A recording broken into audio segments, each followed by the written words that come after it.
The forgotten letter, London's rain, tapped softly against the tall windows of the St. James Library, a place where time seemed to pause among the dust of old shelves and the scent of ink. Amelia Wright, a young librarian with a love for quiet corners, was cataloging rare volumes one dreary afternoon when she noticed something peculiar. She had pulled out a well-worn copy of Shakespeare's Romeo and Juliet, its spine cracked, its pages yellow with age. As she gently turned a fragile page, something slipped out and fluttered to the floor.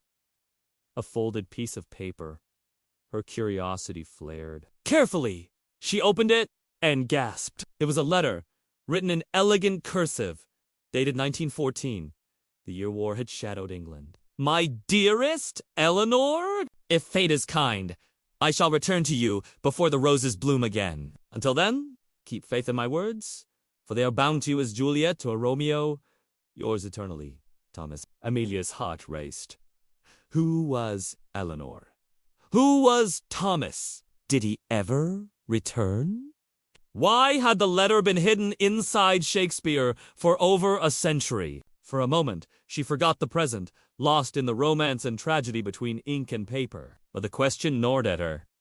Could she find the ending to this story? That evening, Amelia carried the letter to the British Museum archives, seeking help. There, she was directed to a young historian known for tracing personal histories through forgotten documents. His name was James Ashford. When Amelia met him, she noticed two things: the quiet intensity in his gray eyes, and the ink stains on his fingertips, marks of someone who lived in the past more than the present. She handed him the letter.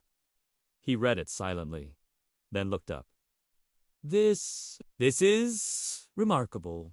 Love letters from the war are rare, but one hidden like this, it's as if the book itself wanted to preserve it. Amelia smiled shyly.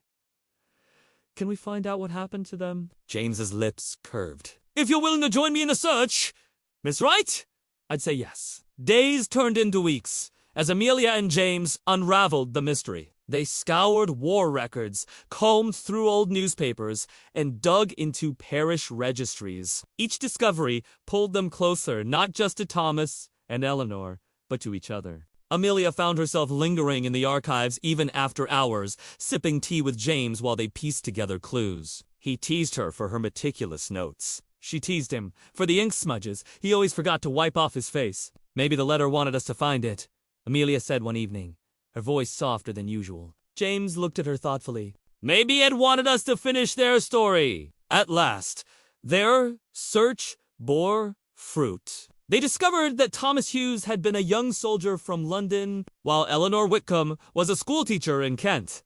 Records showed Thomas had been sent to the Western Front in 1914. But in 1916, his name appeared on a list of the fallen.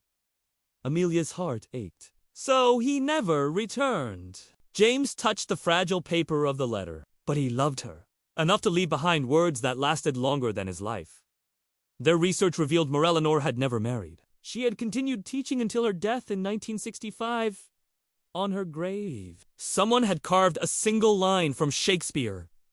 My bounty is as boundless as the sea, my love as deep. Tears stung Amelia's eyes. She kept him alive in memory all her life. One evening, James invited Amelia to Shakespeare's Globe Theatre. Together, they watched Romeo and Juliet, and as the actors spoke of star-crossed love, Amelia felt a warmth in her chest. She glanced at James and found him watching her instead of the stage.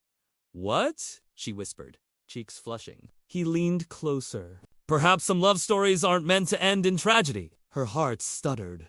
For weeks, their closeness had grown, yet she had been too cautious to name it. But under the stage lights, with Shakespeare's words echoing around them, she knew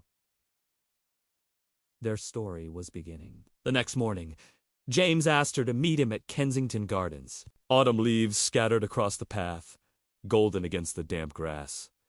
He carried something in his hand. A small box. Inside lay the folded letter. I think, he said quietly, this belongs with you, Amelia. You found it. You gave their story breath again. But more than that, he paused, his gaze locking with hers. You've reminded me that history isn't only in the past. Sometimes It's being written now. Amelia's breath caught. James.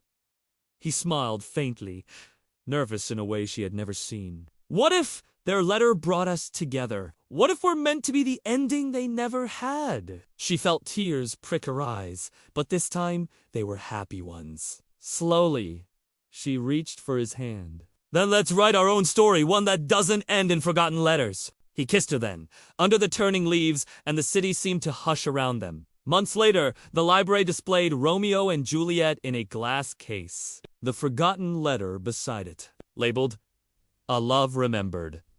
The lost letter of Thomas Hughes to Eleanor Whitcomb. 1914. Visitors paused to read, some wiping tears, others smiling at the devotion preserved in ink. But for Amelia, the letter was more than history. It was the beginning of her own love story, one she shared with James. For as Shakespeare had once written, journeys end in lovers' meeting. And sometimes, those meetings began with a forgotten letter in the pages of a book.